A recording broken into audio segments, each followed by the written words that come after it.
मैं अनुरोध करता हूं कि वो अपने उद्बोधन से हम सबको अनुग्रहित करें।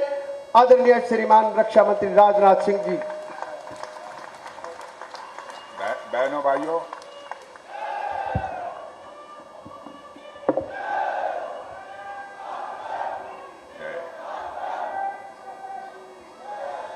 बहनों भाइयों, मैं आप सबसे क्षमा चाहूंगा। आंध्र प्रदेश की एक सार्वजनिक सभा को संबोधित करने के बाद तो मैं यह मंच से उतर रहा था। आप लोगों ने देखा होगा कि मेरी जल्दी जल्दी चलने की आदत है, जल्दी जल्दी चढ़ने की आदत है, जल्दी जल्दी उतरने की आदत है। उसी में मेरा पैर फिसल गया था, इसलिए एक पैर में, दाहिने पैर में चोट लग गई है। डॉक्टर्स ने कहा कि 7 दिन आपको आराम की आवश्यकता होगी। मैंने कहा यदि आराम करना होगा तो मैं 30 तारीख को बाद, जबकि चुनावी प्रचार का दौर समाप्त होगा, तभी मैं आराम करूंगा, उसके पहले आराम नहीं करूंगा। बहनों भाइयों, यदि आज आपके बीच में आया हूं, कुछ दर्द भी लेकर आया हूं और कुछ दो टूक बातें करने के लिए भी आपके पास आया हूं। पहली बात तो मुझे यह लगती है, हरियाणा का लोकसभा का चुनाव इस समय हो रहा है, हरियाणा के साथ साथ पूरे देश का चुनाव हो रहा है और उसके 6 महीने के बाद फिर हरियाणा विधानसभा का भी चुनाव होगा। आप जानते हैं कि हर साल विधानसभा का चुनाव होता है, 5 साल पर लोकसभा का चुनाव होता है। बहनों भाइयों, इसमें संसाधन और समय दोनों बर्बाद होते हैं। जैसे इस बार हम लोगों ने चुनावी घोषणा पत्र में फैसला किया है कि अगली जो हमारी सरकार बनने जा रही है उसमें हम एक ऐसी व्यवस्था करेंगे, 1 नेशन और 1 इलेक्शन होना चाहिए। लोकसभा और विधानसभा के सारे चुनाव साथ होने चाहिए। यह काम तो आजाद भारत के इतिहास में बहुत पहले हो जाना चाहिए था, लेकिन पता नहीं क्यों नहीं हो पाया। और जब हम लोगों ने कहा कि नहीं, हम चाहते हैं कि 1 नेशन 1 इलेक्शन हो, एक ही बार में लोकसभा विधानसभा सारे चुनाव निपट जाएं, हमारे कांग्रेस के मित्र और दूसरे राजनीतिक पार्टी के मित्र कहते हैं अरे भाई ये कैसे कर लेंगे। अरे जो असंभव है उसे संभव करके दिखाने की क्षमता किसी राजनीतिक पार्टी के पास है तो वह भारतीय जनता पार्टी के पास है।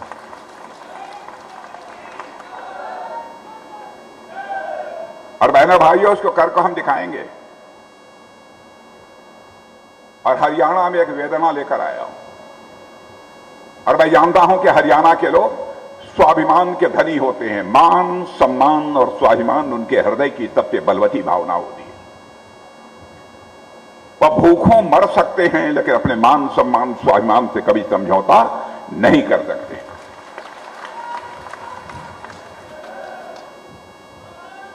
और मैं समझता हूं कि सबसे बड़ी पूंजी इंसान की होती है, इंसान की विश्वसनीयता, इंसान की साख।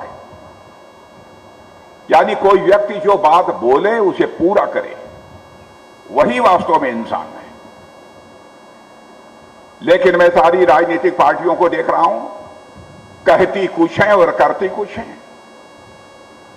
आप लोगों ने कांग्रेस पार्टी को इस देश में 50 वर्षों से अधिक का समय अखंड हुकूमत करने के लिए दिया है। पंडित जवाहरलाल नेहरू ने भी कहा था हम गरीबी को समाप्त करेंगे इस भारत से, क्योंकि भारत अब आजाद हो गया है। श्रीमती इंदिरा गांधी ने कहा कि मैं भी समाप्त करूंगी। राजीव गांधी जी आए, उन्होंने भी कहा कि हम गरीबी समाप्त करेंगे। डॉक्टर मनमोहन सिंह जी आए, उन्होंने भी कहा कि हम गरीबी समाप्त करेंगे। बहनों भाइयों, गरीबी समाप्त नहीं हुई। और मेरे आंकड़े पर यदि किसी को संदेह हो तो मैं अपने प्रेस के दोस्तों से भी कहना चाहता हूं, वह इसको वेरीफाई कर सकते हैं, इसको सत्यापित कर सकते हैं। आजाद भारत में पहली बार किसी प्रधानमंत्री ने 25 करोड़ लोगों को गरीबी रेखा से बाहर करने में कामयाबी हासिल की है, तो उसका नाम है श्री नरेंद्र मोदी।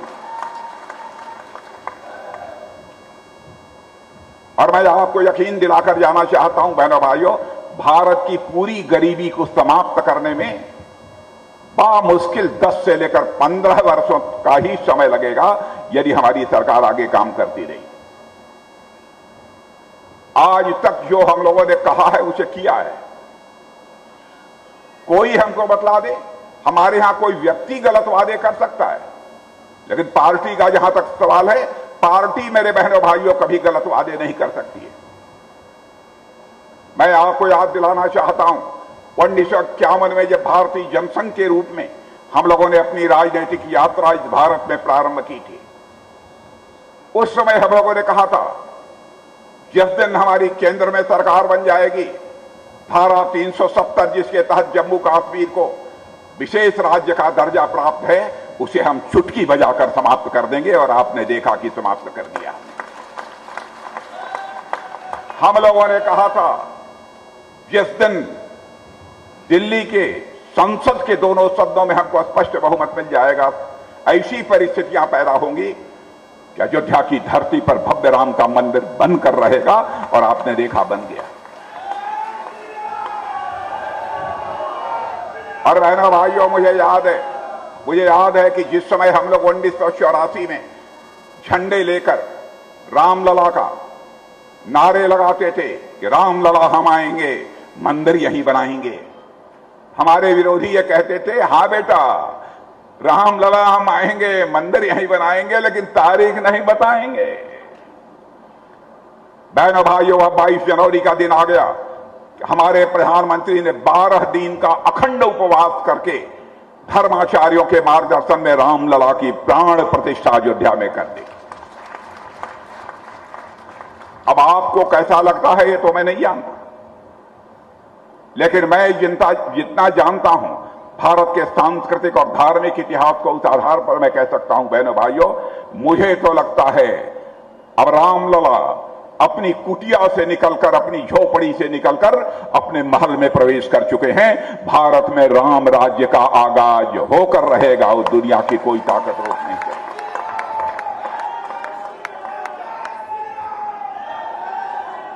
बड़े बड़े विद्वान हमसे पूछते हैं, साहब राम राज्य कैसे आ जाएगा, राम राज्य का क्या मतलब है?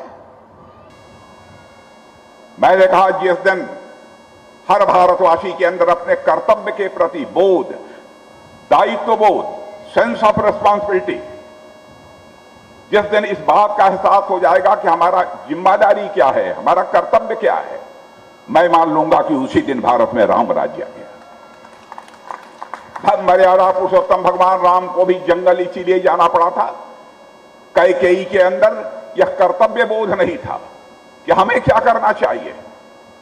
उनको यह लगता था यह मेरा अधिकार है, मेरे बेटे को ही सिंहासन मिलना चाहिए। उसी कारण सबसे बड़ा संकट उस समय भी पैदा हुआ था मेरे बहनों भाई।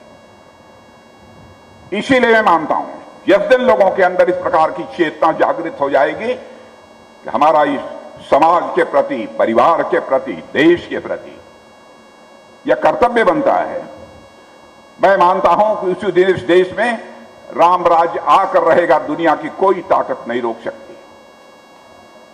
हम लोगों ने, मैं याद दिलाना चाहता हूं, यह भी कहा था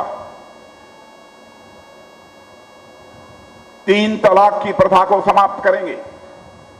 मुझे याद है बड़े बड़े विद्वान यह कहते थे कि मिस्टर राजनाथ सिंह, आप दूसरे धर्म के मामलों में क्यों हस्तक्षेप करना चाहते हैं?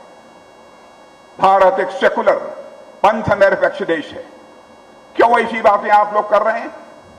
हिंदू मुसलमान के बीच दूरी बनाने की आप कोशिश क्यों कर रहे हैं? तलाक का यह विषय तो मुस्लिम धर्म के लोगों का है। बहनों भाइयों, मैं साफ कर देना चाहता हूं, अब तहे दिल में यह बात कर रहा हूं,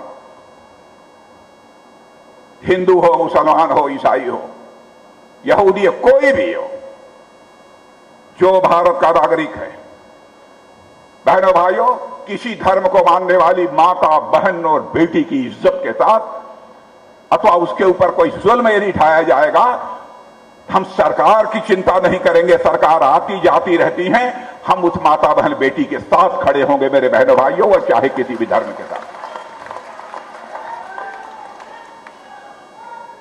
हम लोग अत्याचारी नहीं हैं, जुल्म करने वाले लोग हम लोग नहीं हैं।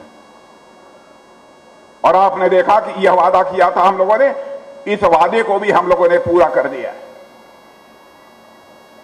मेरे बहनों भाइयों, यहीं पर एक दूसरी पार्टी आम आदमी पार्टी है।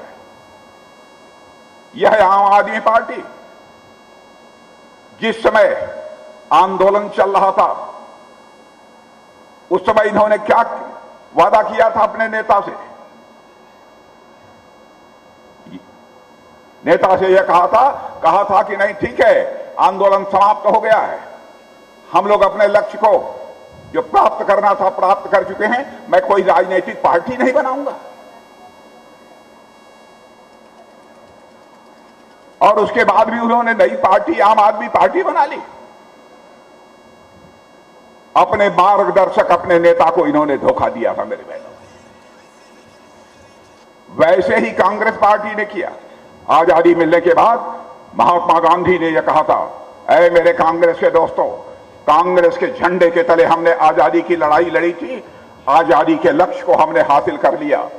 भिन्न भिन्न विचारधारा के लोग इसी कांग्रेस के झंडे के तले ही आजादी की लड़ाई लड़े हैं। इसलिए आजादी मिल गई है, कांग्रेस को भंग कर देना चाहिए और आपको पार्टी यदि बनानी है तो किसी नए नाम से नई पार्टी बनाइए। कांग्रेस के लोगों ने, केवल सत्ता के लोग ने महात्मा गांधी की बात को भी नहीं माना है। इसलिए मैं आज अपील करना चाहता हूं बहनों भाइयों, आम आदमी पार्टी ने अन्ना हजारे साहब की बात नहीं मानी और कांग्रेस पार्टी ने बापू की बात नहीं मानी है। दोनों की मुराद यदि आप पूरी करना चाहते हैं तो मैं समझता हूं हरियाणा ही नहीं बल्कि हिंदुस्तान की राजनीति से इनका सफाया होना चाहिए। वह इंसान कैसा जो अपने ही देश की जनता की आंखों में धूल झोंके? बहादुर इंसान वही है जो जनता की आंखों में धूल झोंक कर नहीं बल्कि जनता की आंखों में आंख डालकर राजनीति करे। बहनों भाइयों, हम लोगों ने कभी नहीं किया है। भ्रष्टाचार की बात करते हैं। पंडित जवाहरलाल नेहरू जी, इंदिरा जी, राजीव गांधी जी, डॉक्टर मनमोहन सिंह जी, मैं किसी की आलोचना नहीं कर रहा हूं, लेकिन मैं डॉक्टर मनमोहन सिंह की बात याद दिलाना चाहता हूं। डॉक्टर मनमोहन सिंह जी ने अच्छे आदमी थे, मैं आलोचना नहीं करता हूं। वैसे तो मैं किसी भी प्रधानमंत्री की आलोचना नहीं करता बहनों भाइयों, चाहे किसी भी पार्टी के वो क्यों न हो, क्योंकि मैं मानता हूं प्रधानमंत्री होता है, वो व्यक्ति नहीं होता है, वो संस्था होता है। स्वस्थ लोकतांत्रिक व्यवस्था में मर्यादाएं किसी भी सूरत में टूटनी नहीं चाहिए।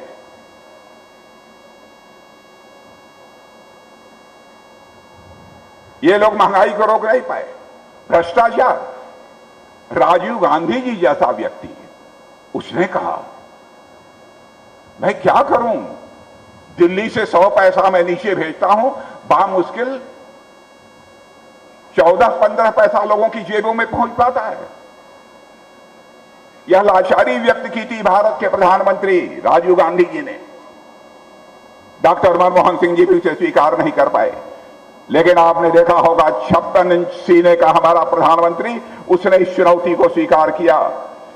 जनधन मोबाइल और आधार की ऐसी त्रिमूर्ति तैयार कर दी कि आज दिल्ली के बैंकों से 100 पैसा चलता है तो 100 का 100 पैसा आपकी जेब में पहुंचता है। बहनों भाइयों, भ्रष्टाचार भाषण देकर समाप्त नहीं किया जा सकता।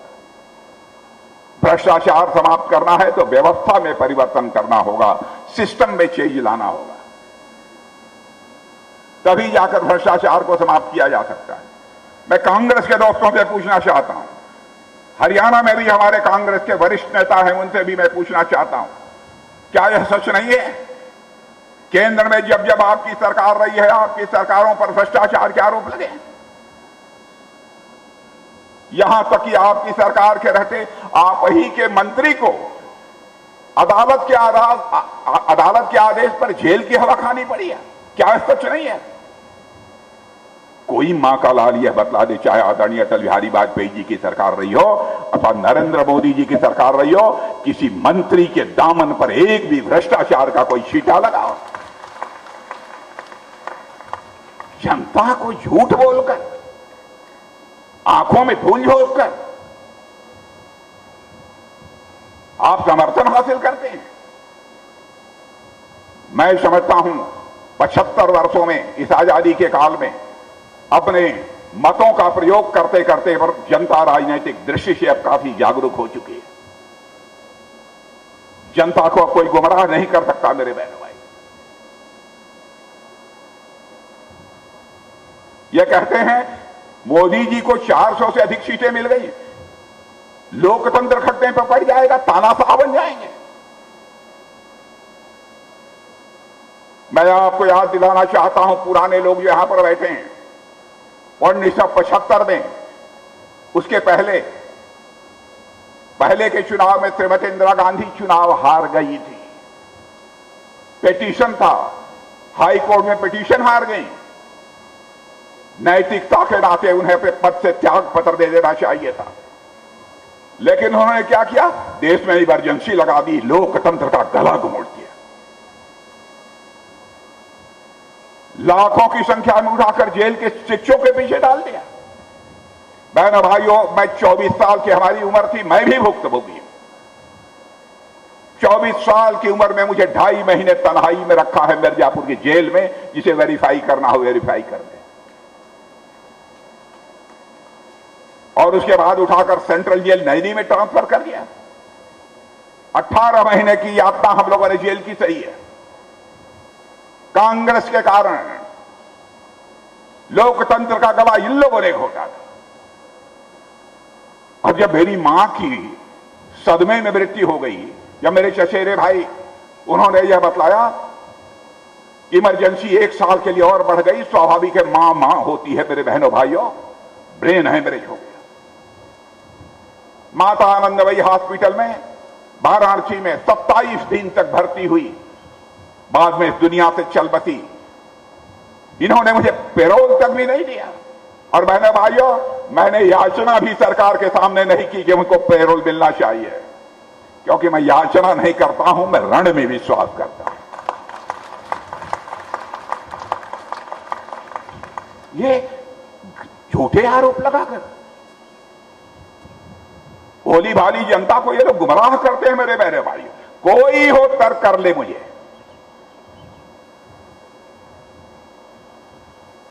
अब आम आदमी पार्टी का नेता क्या हो गया है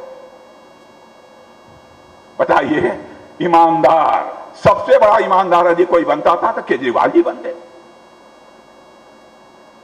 कहते हैं ये तो मोदी जी ने उनको जेल के भीतर करा दिया। अरे भाई, मोदी जी ने उनको जेल के भीतर करा दिया तो संजय सिंह भी जेल में गए थे, उसी दारू के मामले में 6 महीने के बाद क्यों छूट गया? छूटे नहीं है, भी केस चल रहा है, जमानत मिली है। क्या आप चाहते हैं कि हमारी सरकार भ्रष्टाचार के खिलाफ कार्रवाई न करे? और बहने भाइयों, सरकार का कोई लेना देना नहीं है, मैं सच बोल रहा हूं। ईडी सीबीआई को ये लोग पहले काम नहीं करने देते थे, नेताओं को भ्रष्टाचार करने की खुली इजाजत देते थे। 2014 के पहले, हमारी सरकार आने के पहले, केवल ईडी सीबीआई इतनी बड़ी संस्था, इतनी बड़ी फौज, केवल इस देश में भ्रष्टाचार के मामले में 32 लाख रुपया जब्त किया था इन लोगों ने। कांग्रेस के शासन की बात बतला रहा हूं, 32 लाख।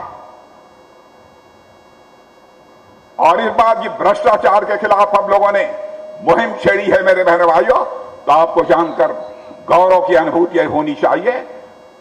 इस बार लगभग 22,000 करोड़ रुपए या कैश बरामद किए गए हैं। और इतना ही नहीं, 1 लाख करोड़ से अधिक की संपत्ति जब्त की गई है। आप लोग ये क्यों नहीं, ये लोग नेता लोग, हिम्मत है, ईमानदारी है तो खुलकर जनता से बात करो। आप 50-55 वर्षों तक हुकूमत किए, 32 लाख रुपया भ्रष्टाचार में आप लोगों ने जब्त किया। कहां ये बड़े बड़े नेता आलीशान महल बनाकर घूमते हैं?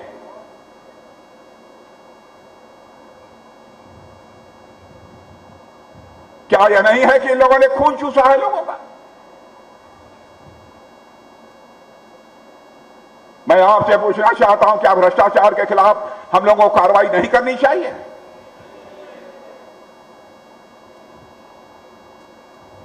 इस पर भी अंगुली उठाई जाती है। मैं जानता हूं ये सब सारे लोग बड़े चतुर होते हैं, आपके सामने आकर गलत तर्क पेश करेंगे, लेकिन मेरे सामने आकर गलत तर्क पेश करें।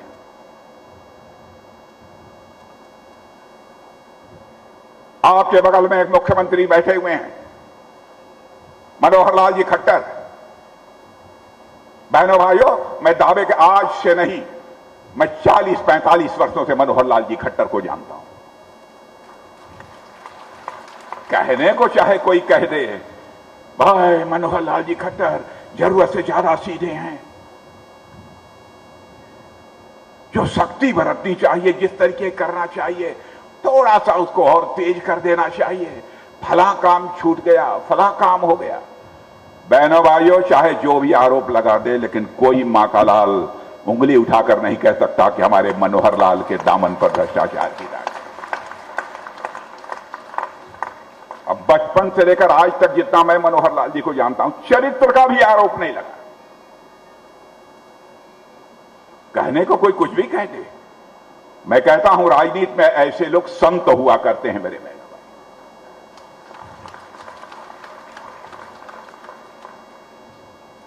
देश आगे बढ़ रहा है, भारत का कद दुनिया में ऊंचा हुआ है मेरे बहनों भाइयों। पहले भी मैं विदेशों में जाता था, दुनिया के मंचों पर, अंतर्राष्ट्रीय मंचों पर मैं कुछ बोलता था तो दुनिया कहती थी भारत बोल रहा है, चलो थोड़ी देर के बाद चाय वगैरह पीने के बाद आएंगे, जब दूसरे लोग अमेरिका बोलेगा, चीन बोलेगा, रूस बोलेगा, तब आएंगे। माने हमारी बातों को अंतर्राष्ट्रीय मंचों पर गंभीरतापूर्वक सुना नहीं जाता। लेकिन आज आपको जानकर खुशी होगी, स्वाभिमान जाग उठेगा आपका। आज अंतर्राष्ट्रीय मंचों पर भारत कुछ बोलता है, सारी दुनिया कान खोलकर सुनती है कि भारत बोल क्या रहा है। बहनों भाइयों, यह भारत की हैसियत है। मेरी बात यदि गलत हो तो हरियाणा के बहुत सारे लोग विदेशों में हैं, इनसे जाके पता, इनसे पूछ लीजिए, आज ही टेलीफोन मिलाकर पूछ लीजिए कि राजनाथ सिंह आए थे या कहा है उन्होंने, सच है कि गलत है।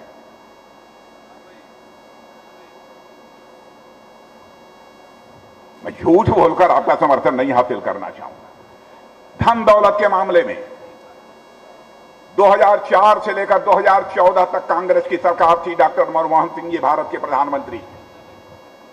हमारा भारत दुनिया के देशों में 2004 में भी 11वें स्थान पर था धन दौलत के मामले में, अर्थव्यवस्था के मामले में, और 2014 में भी 11वें स्थान पर था, 1 इंच ऊपर नहीं चला। हमारे प्रधानमंत्री ने करिश्मा किया है मेरे बहनों भाइयों, करिश्मा किया है। आज सारी दुनिया कह रही है विश्व में सर्वाधिक तेजी से आगे बढ़ने वाली अर्थव्यवस्था यदि किसी देश की है तो हमारे और आप देखिए देश भारत की है मेरे बहनों। सारी दुनिया कह रही है। और आज आपको मैं बतलाना चाहता हूं, आपको जानकारी होगी समाचार पत्रों के माध्यम से कि 2014 में जब हम लोगों की सरकार बनी थी, धन दौलत के मामले में हमारा भारत दुनिया के देशों में 11वें स्थान पर खड़ा था। 8 साल के अंदर जंप लेकर 5वें स्थान पर पहुंच गया। और मेरी बात सुन लीजिए, मैं नहीं कह रहा हूं, अंतर्राष्ट्रीय दुनिया की फाइनेंशियल फर्म्स बोलते हैं, वह दावा कर रही हैं कि भारत जितनी तेजी से आगे बढ़ रहा था, अब इस सच्चाई को नकारा नहीं जा सकता कि 2027 आते आते धन दौलत के मामले में भारत दुनिया का तीसरा देश बन जाएगा मेरे बहनों। अमेरिका होगा, चीन होगा, उसके बाद हम और आप होंगे, भारत होगा। और मेरी बात सुन लीजिए, आज मैं कहकर जा रहा हूं, 2047 क्रॉस करते करते हो सकता है 10-15 साल उसके बाद और लग जाएं, 20 साल। लोग तो 2070 की बात करते हैं, लेकिन मुझे पक्का विश्वास हो गया है कि भारत जिस तरीके से आगे बढ़ रहा है, भारत विश्व की महाशक्ति बनेगा मेरे बहनों।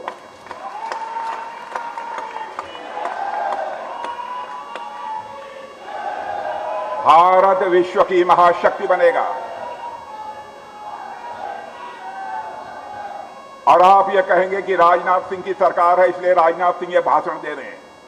पाकिस्तान के संसद में पाकिस्तान के सांसद फजलुर रहमान ने यह कहा है कि भारत तो विश्व की महाशक्ति बनने जा रहा है, लेकिन पाकिस्तान अपनी बर्बादियों को बचाने की लोगों के सामने हाथ फैलाकर भीख मांग रहा है। यह मैंने नहीं कहा है, पाकिस्तान के सांसद ने कहा। मैंने ही विश्व की महाशक्ति नहीं कहा। और बहनों भाइयों, यदि हम विश्व की महाशक्ति बनना चाहते हैं तो दुनिया के किसी देश पर कब्जा करने के लिए नहीं, किसी देश पर आक्रमण करने के लिए हम विश्व की महाशक्ति नहीं बनना चाहते हैं। विश्व की महाशक्ति यदि हम बनना चाहते हैं तो विश्व के कल्याण के लिए बनना चाहते हैं बहनों भाइयों, क्योंकि हमारे देश के ऋषि और मनीषियों ने भारत की सीमा में रहने वाले लोगों को ही अपने परिवार का सदस्य नहीं माना है, बल्कि पूरे विश्व की वसुधा पर रहने वाले सारे लोगों को अपने परिवार का सदस्य मानते हुए वसुधैव कुटुंबकम का संदेश सारे विश्व को दुनिया की किसी देश की धरती से गया है तो हमारे और आपके देश की धरती भारत से। हम ऐसा नहीं है हम बलवान हो जाएंगे हम किसी पर आक्रमण करेंगे। बलवान हो जाएंगे हम उसको संबल देंगे, ताकत देंगे। एक से एक जीव हो गए हैं कांग्रेस, एक से एक जीवधारी। एक सैन पित्रोदा हैं, कहते हैं कि भारत में भी ये व्यवस्था लागू कर। कांग्रेस के हैं, इंडियन ओवरसीज कांग्रेस के अध्यक्ष थे, अब त्याग पत्र दिया है। कांग्रेस के लोगों ने त्याग पत्र दिलवाया कि अब मैं हार जाएंगे। सारे सब कुछ वही बतलाते थे इन लोगों को, बहुत बड़े सलाहकार थे। उन्होंने कहा भारत में सर्वे, एक तो राहुल गांधी बेचारे ने कहा, क्या बताऊं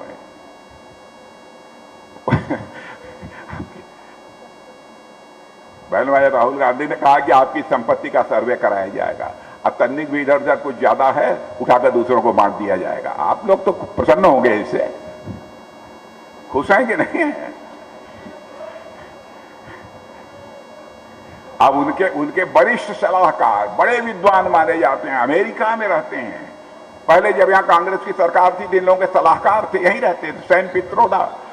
उन्होंने कहा कि भारत में ऐसा करना चाहिए कि यदि घर का मुखिया मर जाता है, मृत्यु यदि हो जाती है, तब उसमें आधा से अधिक यानी 55% प्रॉपर्टी सरकार को जब्त कर लेनी चाहिए और केवल 45% जमीन संपत्ति उस परिवार के पास रह जानी चाहिए। आपको मंजूर है आपके घर का कोई मुखिया मर जाए और आधा से अधिक संपत्ति सरकार ले ले? मंजूर है? अरे भैया, लगता है पीछे वालों को मंजूर है क्या? क्या हो गया है इन लोगों को? बहनों भाइयों, हम तो स्वस्थ लोकतंत्र चाहते हैं इस देश में, स्वस्थ लोकतंत्र चाहते हैं। ईश्वर से कभी कभी प्रार्थना कर दिया करिए ताकि कांग्रेस पार्टी और आम आदमी पार्टियों को कब से कब सद्बुद्धि तो आ जाए। हो क्या गया इन लोगों को?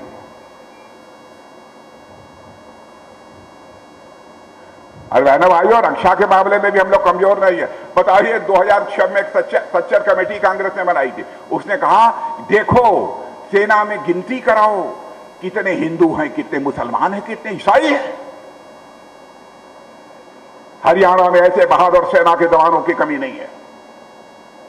उनसे पूछिए क्या उन्हें मंजूर है? वन रैंक वन पेंशन की बराबर बात करते थे। सेना के जवानों को नहीं मालूम होगा, अधिकारियों को तो मैं बतलाना चाहता हूं, 500 करोड़ का यह प्राविधान करते थे बजट में। 500 करोड़ में वन रैंक वन पेंशन लागू हो जाएगा। बहनों भाइयों, लाखों करोड़ जी खर्च किया है अपने नौजवानों, अपने देश के सीमा के जवानों के सम्मान में, तो भारतीय जनता पार्टी ने किया है। हम लोगों ने वन रैंक वन पेंशन प्रभावी तरीके से लागू किया।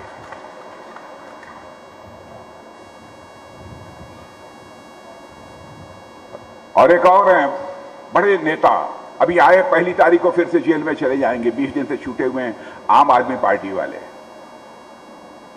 चले जाएंगे, उनका विदाई समारोह कर दीजिए। 1 जून को जाने वाले हैं। बहनों भाइयों, उन्होंने वादा किया था, अन्ना हजारे से ही नहीं समस्त देशवासियों से वादा किया था, यदि मैं मुख्यमंत्री बन गया दिल्ली का तो कभी सरकारी आवास में नहीं रहूंगा। जाकर देख लीजिए, शीश महल सरकारी पैसे से बनवाया है उन्होंने, शीश महल में रहते हैं, और उसी शीश महल में अपनी ही पार्टी की सांसद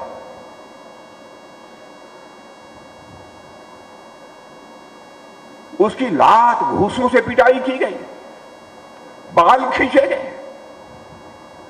महिला महिला होती है मेरे बहनों भाई। भारत की परंपरा है कि हमारे देश के ऋषि और मनीषियों ने कहा है, यत्र नारायण पूजन्ते तत्र रमन्ते देवा। और वह उनकी सांसद है, राज्यसभा की सांसद, और जिस उनके निजी सचिव ने पिटाई की घर में, मैंने कुछ दिनों पहले देखा कि अपने साथ लेकर घूम रहे थे, आज एक लफ्ज उसके बारे में नहीं बोलते हैं।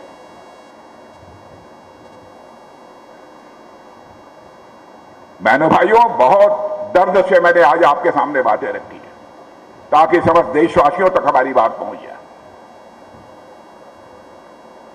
इस समय हमारे प्रधानमंत्री मोदी जी के नेतृत्व में एक नई सोच के साथ नए भारत का निर्माण हो रहा है, यह बात मैं दावे के साथ कह सकता हूं।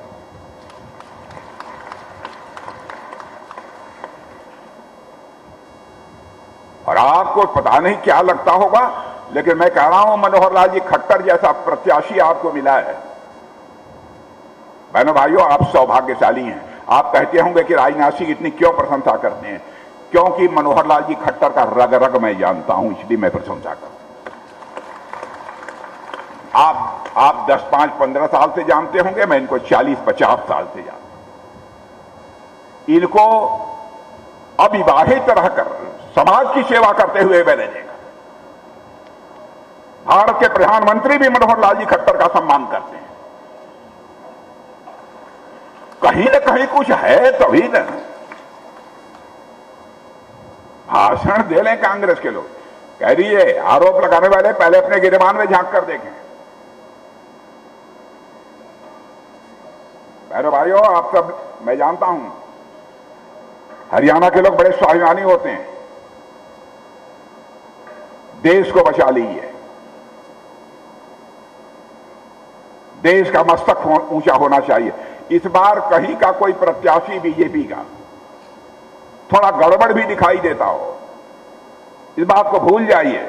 प्रश्न यह है, हम किसको भारत की संसद में चुनकर भेजेंगे तो मोदी जी के नेतृत्व में सरकार बनाने में सहयोग करेगा। और सीमा की तो बात ही मत पूछिए मेरे बहनों भाइयों। भारत अब कमजोर भारत नहीं रहा है। भारत दुनिया का ताकतवर देश हो गया है। अब हमारी यह ताकत बन गई है, हम किसी को छेड़ते नहीं मेरे बहनों भाइयों, हम किसी को आंख भी नहीं दिखाते। लेकिन यदि कोई आंख दिखाने की कोशिश करेगा तो उसका मुंहतोड़ जवाब हमारे देश की सेना देगी।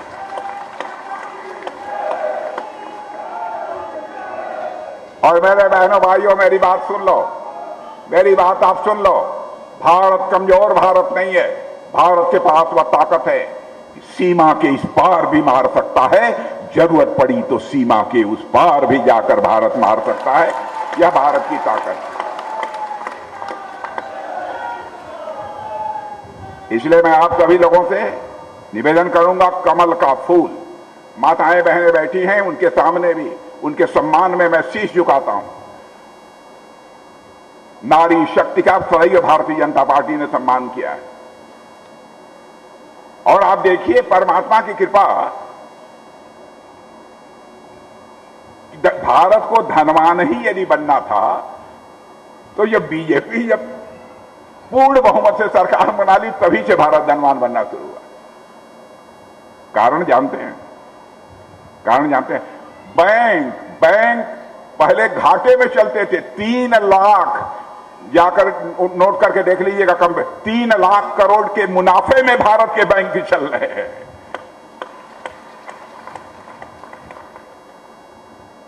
बहन भाई, क्यों ऐसा हो रहा है? भाई देखिए, मैं तो एकदम बहुत ईश्वर के ऊपर विश्वास करता हूं, परमात्मा के ऊपर विश्वास करता हूं, ईश्वर से डरता भी हूं। प्रतिदिन आधे घंटे उसी के प्रति अपनी आस्था व्यक्त करता हूं, विश्वास मैं करता हूं। इंसान किसी का कुछ नहीं बिगाड़ सकता, हमारी गहरी आस्था है। मुझे लगा कि इसलिए 75 साल गुजर गए, भारत धनवान भारत नहीं बन पाया। लक्ष्मी जी प्रतीक्षा कर रही थी, क्योंकि लक्ष्मी जी को आपने देखा होगा कि हाथ हिलाते हुए घर में प्रवेश नहीं कर सकती। लक्ष्मी जी कभी झाड़ू लगाते हुए किसी के घर में प्रवेश नहीं करेंगे। हमारे यहां मान्यता यही है कि लक्ष्मी जी जब भी आती है घर में तो कमल के फूल पर ही बैठकर लक्ष्मी जी घर में आती है। बहनों भाइयों, कमल के फूल का बटन दबा दीजिए और हमारे मनोहर लाल जी खट्टर को एक बार भारत की संसद में पहुंचा दीजिए। और मेरी बात सुन लीजिए, अंतिम बात, मनोहर लाल जी खट्टर केवल आप सांसद नहीं चुन रहे हैं, बल्कि कुछ और चुन रहे हैं। बहुत बहुत धन्यवाद। बहुत बहुत धन्यवाद माननीय रक्षा मंत्री जी का। माननीय रक्षा मंत्री जी का हमें उद्बोधन सुना और ये यहाँ पहुंचे। मैं आप सब की तरफ से, माननीय मनोहर लाल जी की तरफ से, पूरे करनाल के मतदाताओं की तरफ से इनका यहाँ हरियाणा में पहुंचने पर अभिनंदन करता हूं, स्वागत करता हूं, धन्यवाद करता हूं।